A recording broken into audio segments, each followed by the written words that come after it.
দেশের চাঁদাবাজ প্রতিবাদদেরকে রুখে দেওয়ার জন্য পিয়ার পন্থা সবচেয়ে উত্তম পন্থা। সমস্ত ওলামায়ে-কেরাম, বাংলাদেশপন্থী, ইসলামপন্থী সমস্ত দলগুলি পিয়ার পদ্ধতির পক্ষে জনমত করে তুলতে হবে। প্রিয় বন্ধুগণ, তাহলে আগামী নির্বাচনে এই দেশের বাংলাদেশপন্থী, ইসলামপন্থী দলগুলি ক্ষমতায় যাবে। এই দেশ থেকে চিরতরে ফ্যাসিবাদ এবং চাঁদাবাজ নির্মূল হবে ইনশাআল্লাহ। এখানে বক্তব্য শেষ করছি।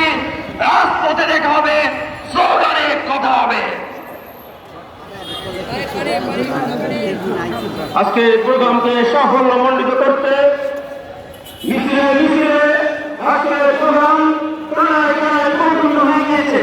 ইতিমধ্যে আমরা জানতে পেরেছি মানিকগঞ্জ জেলা, মুন্সিগঞ্জ, গাজীপুর জেলা, গাজীপুর মহানগর, নরসিংদী, ঢাকা জেলা দক্ষিণ সহ নারায়ণগঞ্জ মহানগর এবং ঢাকা জেলা উত্তর থেকে বিশাল মিছিল নিয়ে আমাদের ঢাকা মহানগর উত্তর থেকে বিশাল মিছিল নিয়ে আজকে প্রোগ্রাম বন্ধ হয়েছেন। তাদেরকে ধন্যবাদ জানাই। প্রতিষ্ঠাবার্ষিকী যুব জামাতের পর্যায়ে বক্তব্য নিয়ে আসছেন ইসলামী যুব আন্দোলন বাংলাদেশ কেন্দ্রীয় কমিটির দাওয়া প্রশিক্ষণ সম্পাদক আহমা আলাউদ্দিন।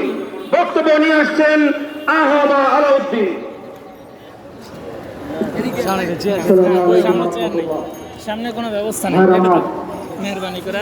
বিমান বাহিনীর দায়িত্ব আকাশকে রক্ষা করা, কিন্তু এরা জনগণের উপর আকাশ ভেঙে ফেলে।